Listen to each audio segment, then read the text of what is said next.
Grande est notre joie de vous accueillir en ce 7e jour de ce grand marathon de prière.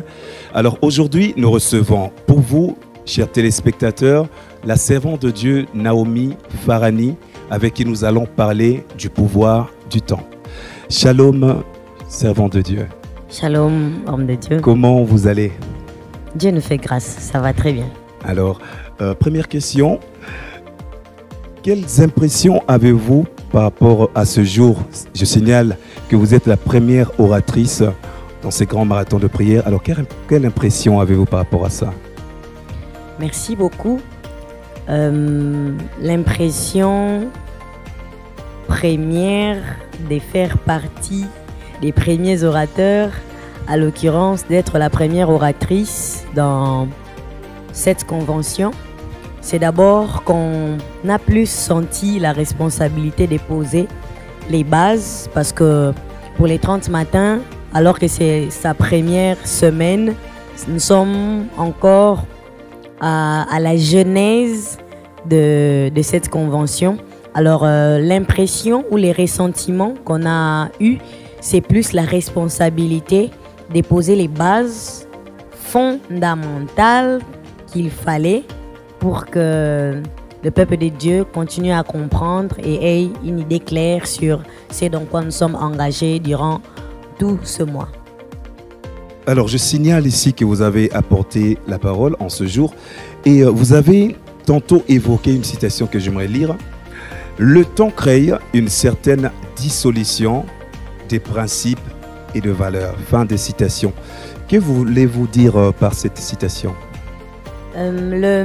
Le mot dans lequel je tirais ces mots dissolution, c'est que le temps a la capacité de diluer. Alors quand on voit dissolution, on voit cet effet qu'un solide peut se diluer lorsqu'on l'expose à une température ambiante au fil du temps. C'est que les principes sont forts. C'est le terme anglais qu'on utilise hard au début, mais plus le temps passe, ça devient soft. La personne peut s'en passer, la personne peut se donner le droit de faire à peu près ce qu'il était au début en train de faire exactement bien. Donc là, l'homme a la manie de dissoudre ses principes, de manquer à ses devoirs au fil du temps. Cela est fruit de la familiarité. Ok. Alors, en ce qui concerne la gestion du temps, y a-t-il des avantages rattachés à la gestion du temps? Si oui, pouvez-vous en numérer quelques-uns? Alors, pour être clair, précis et concis, le plus grand avantage que je rattache à la gestion du temps, c'est que la gestion du temps nous fait gagner en temps, passez-moi la tautologie, dans la réalisation de notre destinée. C'est que toute destinée a un quota précis en termes de temps. Et gérer le temps, rentabiliser le temps nous permet de vivre au maximum cette destinée pour servir au dessein de Dieu dans notre génération. Alors quand on parle de gestion du temps, c'est abstrait. Mais de manière claire, on voit l'organisation. L'organisation, c'est d'abord ce qu'on est. Ce qu'on est et ce qui nous permet de mettre en place ce qu'il faut pour nous maintenir et nous faire avancer, évoluer dans ce que nous voulons. Alors, pour l'exemple même de notre pays, alors que nous sommes en RDC à Kinshasa, qu'est-ce qui fait que 61 ans après, on est encore en train de ramer?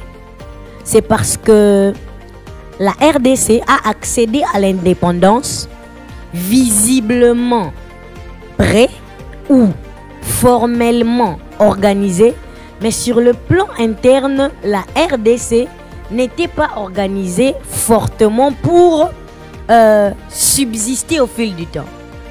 L'organisation nous permet de maintenir ce qu'on a acquis pendant un temps, cette gestion du temps.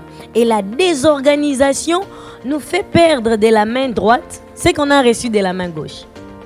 Et donc, vous pouvez nous dire que pour cette personne-là qui veut bien organiser son temps, cette personne est appelée à pouvoir se référer à certains éléments liés au temps. Et tantôt, vous avez aussi évoqué lors de votre exposé, vous avez parlé d'un aspect très important. Vous avez dit le pouvoir du temps a la capacité d'influencer sur l'homme, dans la société, mais aussi sur le mode de vie. Alors, quelle attitude l'Église, corps de Christ, doit-elle adopter en ces temps où nous vivons toutes ces choses? Merci pour la question. Jésus, en parlant de la destinée de son Église, il a dit, vous êtes lumière du monde et celle de la terre. En d'autres termes, il a placé son Église comme la tête de tout temps d'influence. L'Église n'est pas appelée à subir les méfaits du temps sur la société ou sur la vie sociale. Mais l'Église est appelée à influencer dans le temps les sociétés, les vies et tout ce qui entoure cette vie sur terre dans le temps. Alors, qu'est-ce que je veux dire par là?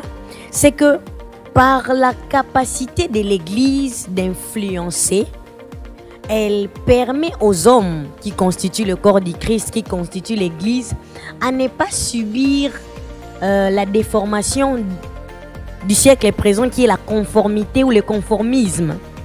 Mais l'Église, dans sa position d'influence, fait en sorte que les gens soient transformés. Alors, en étant transformés, on n'est plus déformé. En étant transformé, on est à présent éclairé, illuminé, on est utile et on est dans la position d'influenceur. Essayons d'aller un peu plus loin. Vous avez aussi évoqué tantôt un sujet, une expression très importante. Vous avez parlé de la technologie. Vous avez même évoqué tantôt la période qu'a traversé le monde, la Covid-19 et autres. Alors, comment pensez-vous que, est-ce que l'Église doit-elle s'adapter à la technologie, la vitesse en vogue dans laquelle la technologie est entrée, ou l'Église doit essayer d'avoir un regard un peu plus résistant quant à ça? J'aime ce que l'apôtre Paul dit à Timothée. Il lui dit, prêche l'évangile en temps favorable ou pas. Ça veut dire il n'y a pas de moment favorable pour que l'Église agisse. L'Église est appelée à agir en tout temps, à ne jamais battre en retrait. C'est que, alors qu'il y a Covid, technologie accélérée, il faut que l'Église s'allie à ces choses pour lui donner de l'avancée dans sa capacité à influencer les vies. Un peu en arrière, par rapport à l'histoire, on dit que lorsqu'il y a eu Hiroshima, Nagasaki, le Japon et tous les restes, l'Église du temps ancien s'était mis sur table pour discuter, pour créer une brèche pour annoncer l'évangile. Mais malheureusement, ceux qui étaient sur cette table ont eu une fausse révélation du temps qui étaient devant, et disant qu'on ne peut pas profiter du sang coulé, d'un temps de guerre pour évangéliser. Et maintenant, aujourd'hui, la Chine, le Japon est une grande puissance. Et tous les restes, si à temps, lorsqu'il y a eu ces catastrophes, l'Église pouvait prendre les dessus, profiter par cette même situation pour évangéliser cette partie du monde. Aujourd'hui, on aurait eu plus de chrétiens.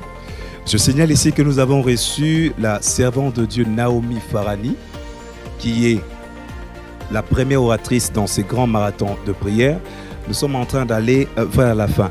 Alors, vous avez eu à parler de beaucoup de choses tout au long de votre exposé. Et pour cette personne-là qui regarde, en résumé, qu'est-ce que vous pouvez dégager de votre message? Alors, mon message a été assez long, contenant beaucoup d'éléments. Mais s'il faut résumer mon message, je dirais à quelqu'un que le temps sur Terre est très limité. En économie, il existe cette science économique qui est là pour adapter des ressources limitées face aux besoins illimités. La vie vous présentera toujours des pressions, des choses à résoudre, mais c'est à vous maintenant de choisir vos priorités. Ne pas subir les temps, ça veut dire faire partie de ceux qui sont enfants de Dieu, qui ont la capacité d'être transformés au fil du temps, d'être mis à jour, mais aussi d'avoir la capacité de détecter dans le temps quels sont les actes précis à poser afin d'en tirer profit et de vivre le plan de Dieu dans notre vie. De vivre le plan de Dieu dans notre vie. C'en est fini pour aujourd'hui. Nous vous disons merci pour vous tous qui nous avez suivis. Nous vous demandons de vous abonner à notre page et de partager cette vidéo. Au prochain numéro.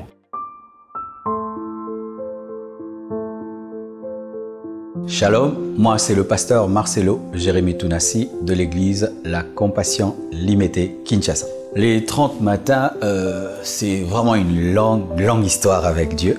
Il y a très longtemps, plus de 10 ans, le Seigneur un jour m'avait demandé d'organiser une convention matinale pour des amoureux.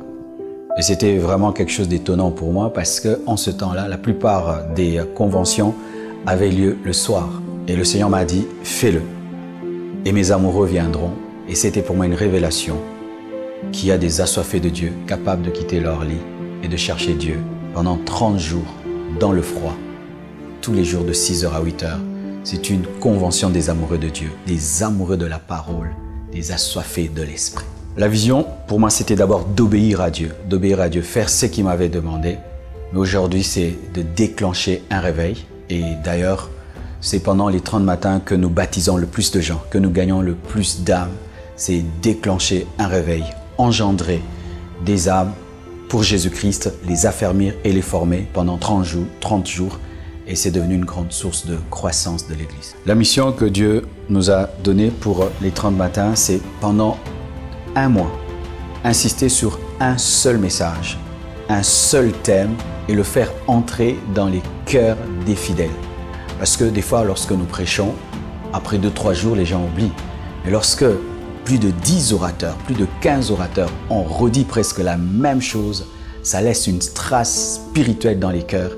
C'est-à-dire insister sur un message de plusieurs manières, afin qu'il reste gravé dans les cœurs. Pour cette année, c'est un thème que j'aime beaucoup. Je l'ai prêché il y a très longtemps. C'est le pouvoir du temps. Le pouvoir du temps. Le temps a la capacité de révéler la vraie nature des choses. Lorsque tu achètes du toc, tu peux croire pendant un temps que c'est de l'or. Mais le temps te révélera que ce n'était pas de l'or, c'était du toc. Le temps a le pouvoir de manifester les hommes. Un homme peut se manifester aujourd'hui comme humble, mais dans la gloire, il se manifeste comme orgueilleux. Donc nous parlerons du pouvoir du temps. Ce sera du 1er au 30 août, de 6h à 8h à l'église La Compassion Limitée. Nous sommes à la 2e rue, quartier industriel numéro 4. Pour ceux qui ne sont pas à Kinshasa, comme nous le faisons toujours, nous serons en ligne sur Compassion TV le matin. Il y aura donc 30 vidéos du 1er au 30.